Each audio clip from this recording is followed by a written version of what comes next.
Hey, I'm Jenny May, and thank you to everyone who signed up for my webinar. I'm so excited that you're here. I hope that you'll watch the webinar. It's a lot of information that kind of touches on everything that happens with perimenopause, menopause, hormones, and midlife, and where actually weight gain comes from. So I hope you'll watch it through. Some of it might get a little overwhelming. It is fairly science-based because I am a chemist, so it's all about the science for me. And anyways, I'll jump in and make sure you book a discovery session with me if you're catching this on the replay, if you have any questions, or shoot me an email so we can get those questions answered. Okay, so jumping in. Welcome to my webinar on your hormones and midlife weight gain. I have been passionate about this topic since my 20s, and I'm going to share a little bit about why. So, I am a chemist. I went to school for chemistry. I am always been passionate about food and how food works in the body.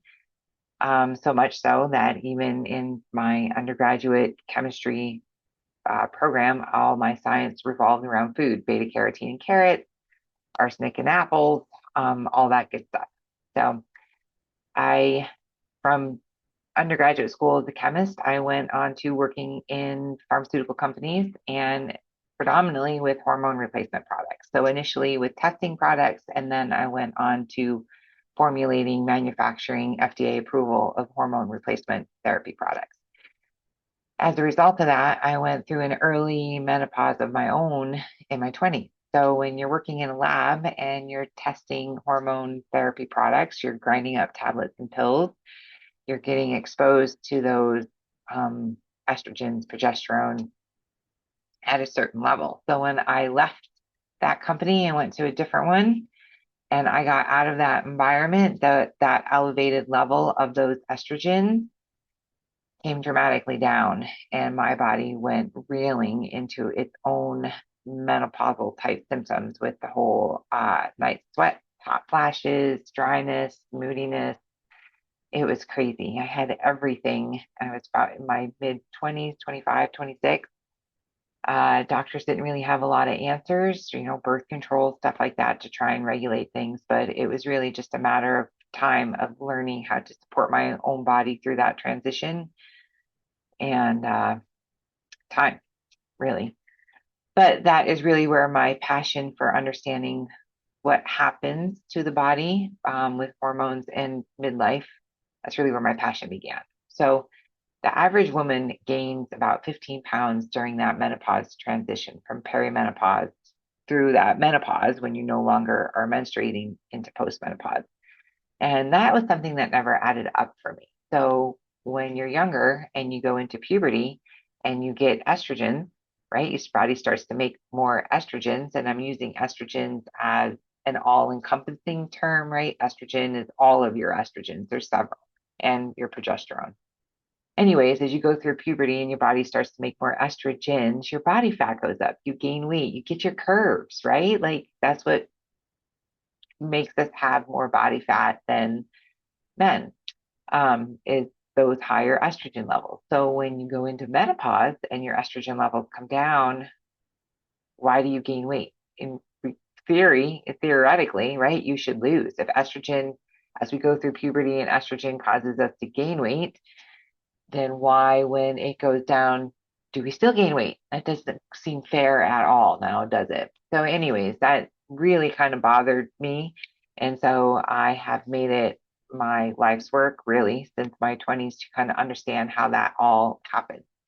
And so, all through my 20s and 30s, I passionately researched that. I wrote a book, Menopausal Fitness in You, um, in 2003, 2004. And then that's really when I started coaching women around the globe on how to reclaim their health and their figure and their bodies from that whole menopausal process and what happens there.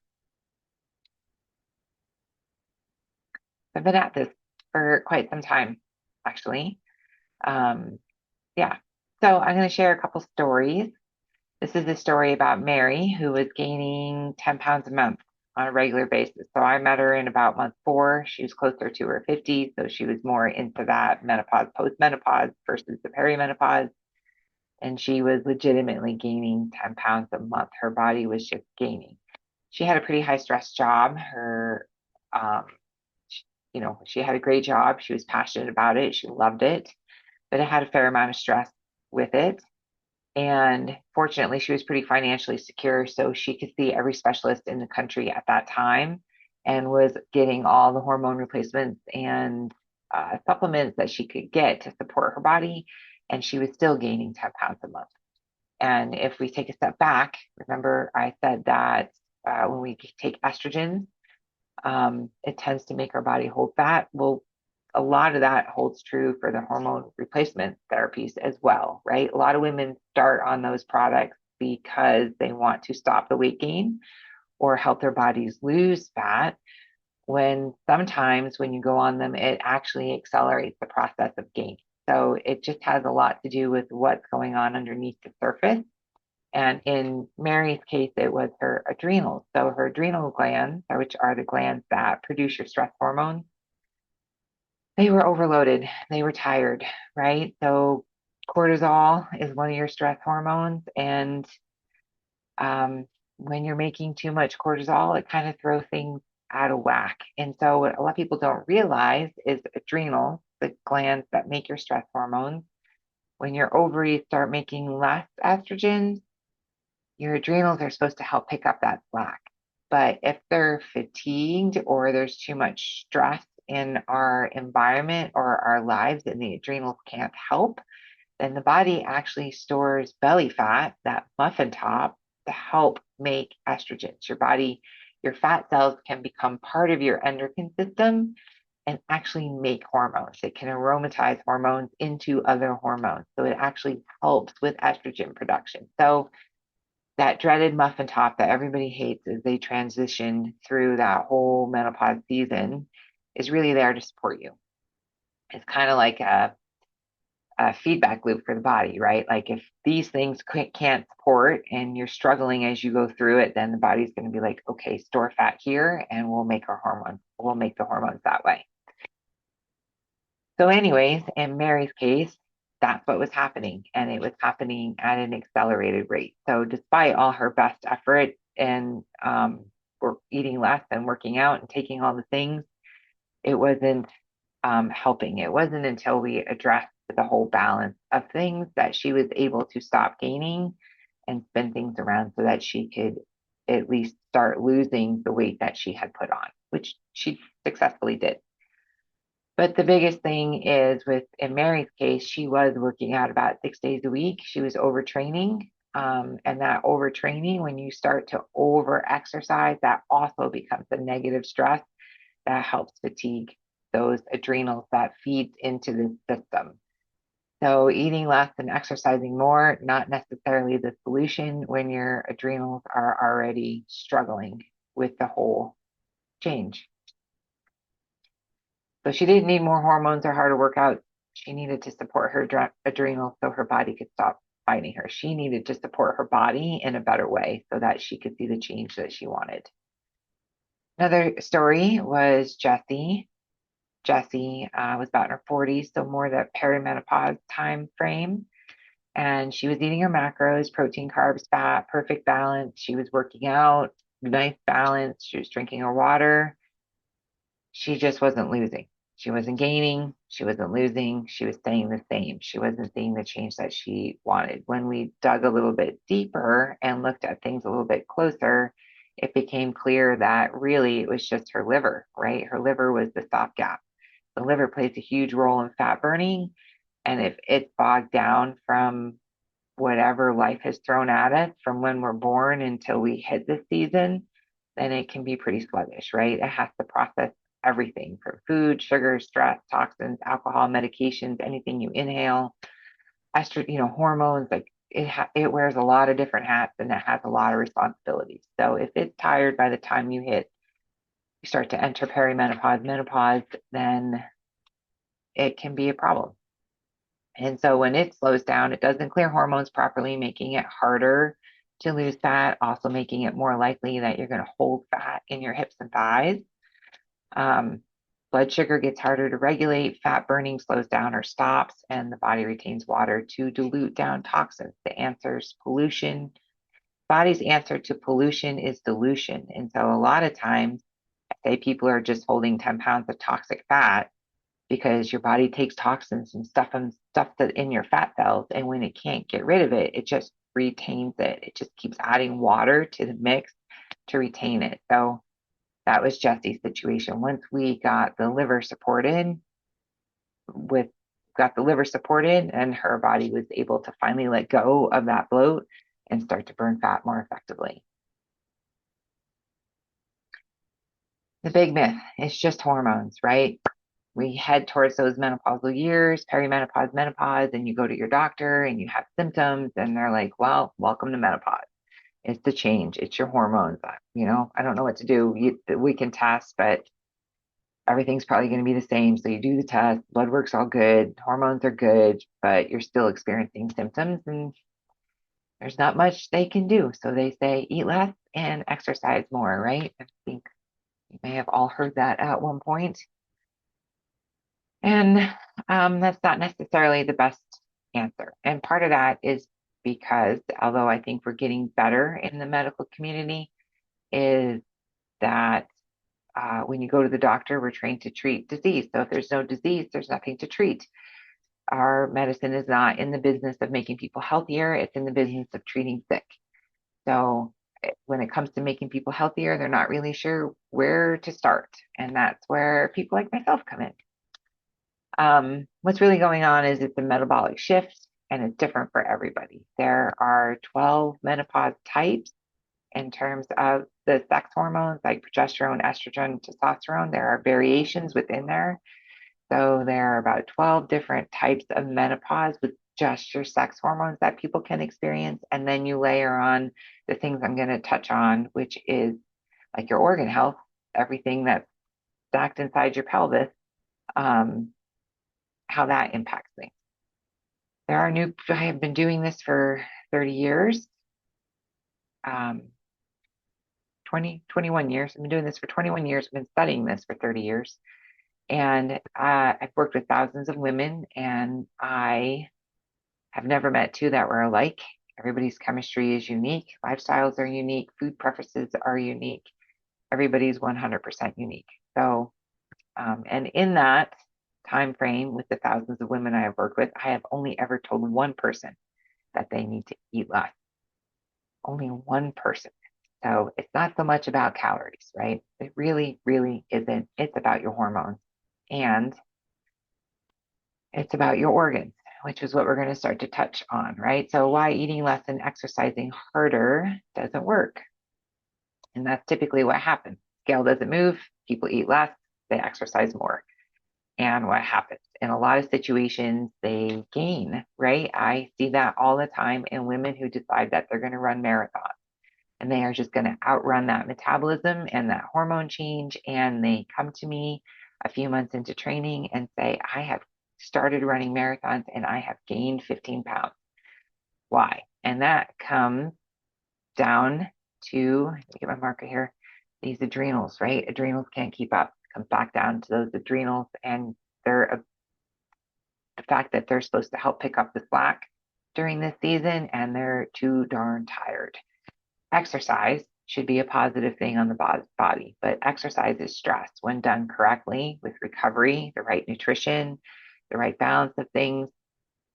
That stress will create a positive change. That's what we want. That's the point of exercise. But if you're over exercising and your body can't recover, then it becomes a negative stress and it adds to the breakdown to everything. And one of the body's answers when it's struggling and can't keep up is to store fat. You have to remember your fat cells are like a big savings account.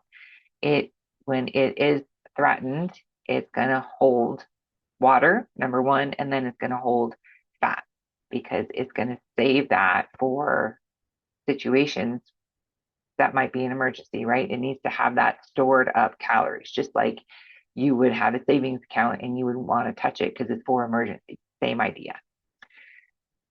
And when the adrenals can't keep up, again, we talked about it in the Mary situation, the body stores belly fat to help make hormones.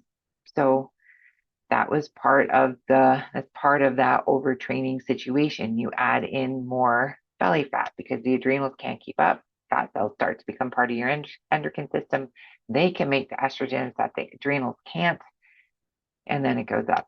Then the other part of cortisol, right? Your stress hormones, when it's high, insulin's high. Insulin is the hormone that you release every time you eat, your blood sugar, right? If you've heard of insulin resistance or diabetes, that's all about insulin. When insulin is elevated, your fat burning hormone can't come out and play, right? It can't do its job of burning fat between meals. So cortisol's up, insulin's up, fat burning gets completely shut off. Then the liver gets backed up, can't clear out the hormones. You end up estrogen dominant, progesterone low. And then people, you go to some people and they'll say, well, you need more progesterone, when really you just need to help the liver and get those excess estrogens out of your system to bring things into balance. Anyways, the estrogen dominance creates another issue where you start to hold more weight, and then the gut gets inflamed, nutrient absorption drops, cravings and energy crashes increase, mood swings, the whole thing. Muscle breaks down, your metabolism slows because now you have less muscle mass, body shifts into survival mode, right? So this is where that whole eating less and exercising harder doesn't work. It's all about supporting your body so that you can see the change and you're working with it, not against it, right? Like if you're not getting enough nutrition, adrenals can't do their job, liver gets backed up, your GI system gets inflamed, microbiome gets thrown off, muscle breaks down because now you're not breaking things down properly, shifts into survival mode. So this screen is a list of the common symptoms that people experience as they head into perimenopause, menopause, right? Belly fat, weight shifting, if you're an apple and you start to shift to that pear, lower energy, afternoon crashes, sleep disruptions, that whole wake up where you're waking up constantly, 2 a.m., 4 a.m., 2 a.m., 4 a.m. The weight gain or the scale not moving, the hot flashes, night sweats, the mood changes, brain fog, cravings, irregular cycles, how you lose muscle so much more quickly after menopause, decreased libido, UTIs, dryness, all of those things, right? These are the common symptoms. And this shows, right, this column shows the GI system, the gut connection to all of it, and how it plays a role. And then this one over here, organ involvement, I'm going to grab my highlighter and we'll go through and you're going to see that liver and adrenals and adrenals and adrenals and liver and liver and adrenals and liver and adrenals and adrenals, liver. You get the point, right? Adrenals, liver, they all play a huge role in how you're in these symptoms, right? So if your hormones are changing and your organs are suffering, the body can't maintain any sort of balance. So it goes into crisis mode and it starts to store fat. And that's where the weight gain, that's a big part of where the weight gain comes from. The other part of this is the key nutrients that are often depleted, right? So that's the big one. We live in a time where we can go to the grocery store and get our favorite foods at any time, right? So they say that the average person eats a combination of 10 to 15 different foods, and that's really it. And really, our diet should be much more inclusive. When you go in the grocery store and you're looking at whole foods, you're shopping those outside aisles, the fruits and veggies, the proteins, look at all the things you're not buying. Like, how many vegetables are you not buying that maybe you could kind of work into your diet? Anyways, it's that overconsumption of the same foods over and over and over that often leads to these nutrient deficiencies. Let me get my marker. That often leads to these nutrient deficiencies. It's a combination of a limited diet, like the fact that we only eat an average of 10 to 15 foods, and some of it is the fact that the soils are not as rich as they were at one point. You'll see magnesium is in these quite a bit, and there are various forms of magnesium that you might want to take for different things. anything but magnesium oxide, because that one you can't really absorb. But by bridging those gaps, uncovering like where your knowing and uncovering where your nutrient deficiencies are, that can really come back and then help these organs and then help the gut and reduce all of the symptoms, right? Um, so magnesium was one. I had a quick thought and it escaped me. Yeah. Anyways, maybe it will come back. All right. Moving on. So hopefully that kind of paints a picture of it's got more to do with than just your hormones, which is the next slide, right? The big reveal. It's not just your hormones. It's not just your hormones. It has to do with your whole body. Everything is interlaced, right? You can't impact your hormones without impacting your organs. If you start to clean up other components in your health, your hormones magically balance themselves out and symptoms go away. And I have actually found in the 21 years I've been coaching women in this process that you can reduce a lot of symptoms just through food, just through proper nutrition, um, and taking care of your body, providing it what it needs so that you can get the result that you want. So usually it comes down to four core systems: the liver, the adrenals, your GI system, gut, and insulin regulation, which is blood sugar, right? So that's food choices. Making sure that those meals are balanced is a big deal so that insulin, your blood sugar, is controlled and stable throughout the day. And then again, that fat burning hormone can come out and play. So how it shows up in real life, right? If the liver is struggling, you often have upper belly bloat in general, right? The body's answer to pollution is dilution. If you feel like you're just retaining more and more fluid, liver probably needs a little bit of love. Back fat, like up near in that back of the bra area, the puffy look, alcohol intolerance, itchy rashes, like if you eat fruit and you get rashes or just general itchiness, easily irritated skin, brain fog, breast tenderness is a big one for the liver in terms of estrogen dominance. So those are some signs that the liver is a little bit beat up. And the adrenals, right? That's that feeling of wired but tired. Like you lay down, you know you're tired, but you can't fall asleep. The brain is just going. You might need to give those adrenals some love. The afternoon crashes, leaning on caffeine to get through the day. I would have to say, like, the biggest sign, if you need a cup of coffee to start your day, adrenals probably need a little bit of support. You have to remember caffeine, when you drink it, it artificially elevates your stress hormones. So it puts those adrenals into overtime. So if you're running on caffeine, that's a problem. We need to fix that. And that will help a lot of things. Salt cravings, also a huge sign for adrenals. That doesn't mean don't eat salt. That doesn't mean that at all. But if you really crave salt or have to have salt and you can't control yourself when it comes to those potato chips or the salt, then that's a good sign that maybe the adrenals need some help. Moodiness, dizziness when standing, slower recovery. Like if you do a workout and you're normally good to go in a day or two, and all of a sudden it's taken 4 days for you to get your energy back after a workout or to get the muscles stop being sore, that's also a sign that the adrenals need support. GI system or gut, a common one like general inflammation, joint aches. The big thing when people go through perimenopause is those joints just hurt, right? That's a good sign that the GI system might need some love, that things are inflamed and that inflammation is kind of spreading. Food sensitivities, brain fog. Again, brain fog kind of ties into leaky gut. If those tight junctions are broken in your intestines, then things could be leaking through the gut into the bloodstream, and that's not a great thing. Food sensitivity is the big one, things that show up when you overeat the same food. I did that with oatmeal during my bodybuilding physique competition days. Had oatmeal every day, all of a sudden couldn't eat it, started to have all these symptoms when I ate it. And sure enough, took it out of my diet for a long time, 5 years, but now can eat it in moderation. A good thing to know when a good symptom when something is a food sensitivity, if you're fine and you can breathe fine and you don't have any sort of allergy like symptoms and you eat something and you go and get stuffed up, that's a good sign that your GI system is struggling with that food, right? You kind of want to remember that.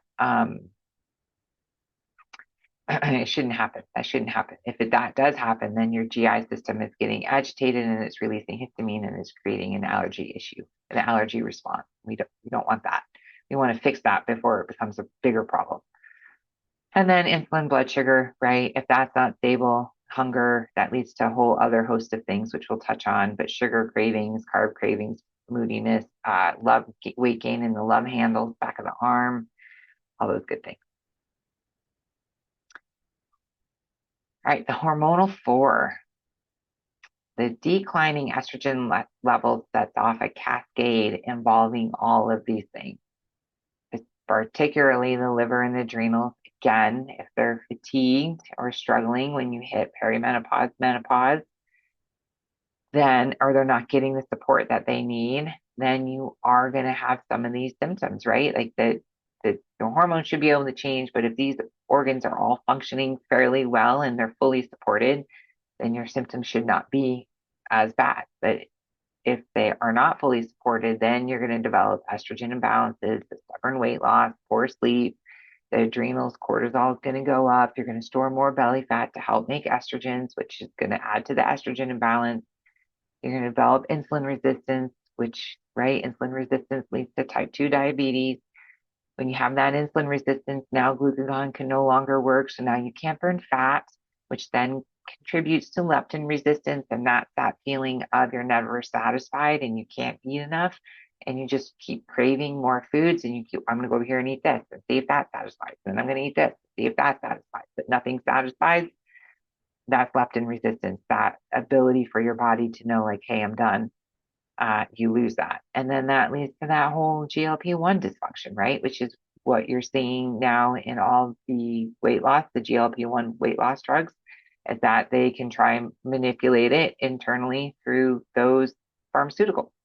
But you can make your own. And if you clean all of this up, then you improve your GLP-1 function. And then everything gets better.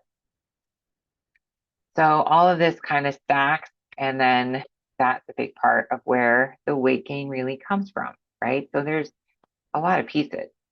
I know that we like to look at things like hormones, right? We're going to just look at estrogens, hormones, and then we're going to go to a doctor for the liver, and then we're going to go to an endocrinologist for the insulin and the diabetes or the thyroid, and then we're going to go over here. But all these systems work together. And it's about making them all work together so everything works better and you support your body, right? Your body never works against you, only ever working for you. If it's not getting support it needs, it may do things that you don't like. But if you spin that around and start to support it, then you and your body can get on the same page and you'll start to see progress, which is what I love. Where do you start? Because I'm a problem solver and I love the human body and the chemistry and the biochemistry. And so when we start to make those changes and things start to spin around, that's my favorite part. So where do we start? You don't fix everything at once. You start with the biggest thing. You start with the one thing that's really slowing your progress down the most. And if we fix that, then all the other systems start to improve. Support that first. Then we layer changes in gradually, like 1 week at a time, right? We just we'll stack one on top of the other. And we want to make sure it's done in a way that it works with your lifestyle. So I spent a fair amount of time trying to understand some of these lifestyles so that we can make sure it fits. Because if it doesn't fit, then you can't stick with it and it doesn't work. So anyways, that's how it works. We stop fighting your biology and start working with it. So how to support your 4 core systems. Everything is individualized. How to support the liver? Well, you're going to support hormone clearance with cruciferous vegetables, broccoli, cauliflower, Brussels sprouts, those types of foods.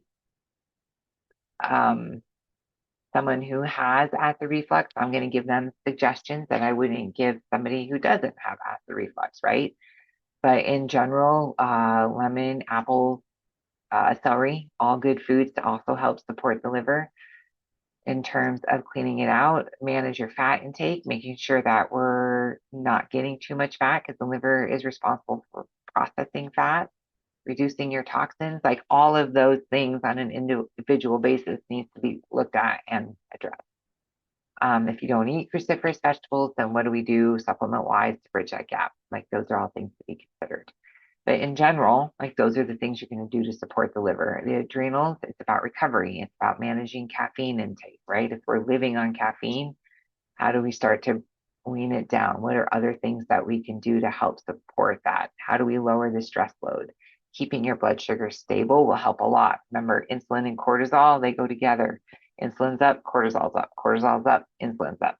So we manage blood sugar to help bring those cortisol levels down. And then nervous system regulation, right? If you're really in fight or flight mode, like how to get your body out of fight or flight mode and into that rest and digest mode, finding that balance there. If you're overtraining, finding the active recovery to put in there. If you're, it's all a balance. And then the GI, we need to reduce inflammation, support digestion, optimize nutrient absorption. All those things become key. And just to back up a little bit, like to the liver, where it talk about cruciferous vegetables, broccoli, cauliflower, Brussels sprouts. A lot of people say they don't like to eat those because it gives them gas. Well, gas is a sign of a GI system that's struggling, right? So that's where we would support the digestion of those foods to help your body absorb those nutrients so that you don't have those deficiencies. Yeah. And then insulin regulation, blood sugar, right? Every time you eat, you impact your blood sugar. So you can easily control that. Consistent feeding times, making sure meals are balanced, not snacking between meals. All of those things are going to support your body's natural GLP-1 production, which it does make, and it can work. So, and if you take care of all these things, you get rid of a lot of the cravings, which is the whole point of the GLP-1s, right? It makes people eat less, which in reality, most women are not overeating anyways. It's just a struggling system. The framework I use with my clients in my Nutrition for Life program, where I work with women who are over 40 and either need to lose fat or have other health goals that they're working towards. We identify the root driver, whether it's liver, adrenals, gut, insulin, fill the nutrient gaps, find the deficiencies, fill them, whether that's with food or supplements, remove the friction there so that the body feels supported, restore energy balance, right? That can be calories, but that can also be work-life balance. That can be your workout balance, like making sure all of those things are well balanced and supporting each other. And we focus on building your metabolism up, right? Everything you eat, your body should burn. If it's doing all of the chemistry it should be, you should be burning through food and ravenous before the next meal.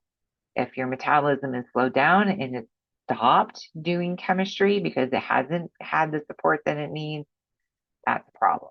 So we really focus on building that metabolism up. So when the day comes, like I guess Thanksgiving, right? That would be Thanksgiving would be one of the closest holidays coming up. And you eat that big meal, you don't gain any weight. It's just like it just speeds your metabolism up because your body gets all these extra calories and all these extra nutrients, and it's like, oh, burn through that because your metabolism's so high. That's the type of metabolism we want, and you can have 100%. I've seen it over and over and over and over and over. And I have been doing this 21 years, and I have had some of the same clients from perimenopause through postmenopause who are now in their 80s and living life like they're in their 40s, super healthy. Inspirations to me, right? Now that I'm in 53, looking to, when 53, I feel like life is just beginning. When I look at my 80-year-old client, like one broke her femur and she wanted to be skiing by the next season, and she was. Her body recovered, and she is skiing. And my oldest client, 98, driving herself around, going to her workouts, drove herself to Texas, went to Europe, rowing boats in Norway. Like, age is just a number. It's about your body and how you support it. And that is why I typically work with people one-on-one. I don't really have cookie cutter programs like in my Nutrition for Life program. You do get access to webinars, and in those webinars, like it's general knowledge like this, right? It's general knowledge like this so that you understand how and why, but how we dial it into you is individual to you. My Nutrition for Life program because you are on this webinar as a thank you, you can lock in your spot at just an investment of $129 a month, and I will upgrade it to the VIP experience for the first 3 months, which means that we chat every week to make sure that things are moving in the right direction and that you're getting the results that you want to get. These are testimonials from clients that have been in the program. Margaret's situation, she had done everything. She just yo-yoed, right? She actually never gave anything enough time to work. So by working together and keeping her through that process of continuing to just stick with it week after week after week and layer in each thing, lost weight, right? She just quit too soon. People change too fast.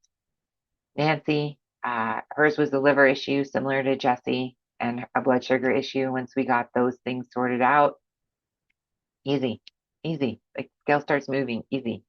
And Marls, she was similar to Mary in that first story in that it was predominantly all adrenals. And once we got her adrenals supported and we got things balanced out a little bit better, she was good to go. So your next step, if you've been feeling like your body is working against you, book a discovery session with me, right? You should have gotten an email and I will send a follow-up email, but honestly, discovery session is totally complimentary. It's really kind of, I do a quick start nutrition session, which is really what this would be similar to. And that is where we kind of go through your whole history. We look at where you've been, where you want to go, what your body is saying, and then you take steps to apply after that. Like the first thing you need to focus on. And you'll learn more about my Nutrition for Life program. But either way, you walk away with your next steps. So thank you for being here. I hope you took some positives away. If you have questions, just reply to an email. Let me know what your questions are. Always happy to help. I love problem solving for people. And book that discovery session.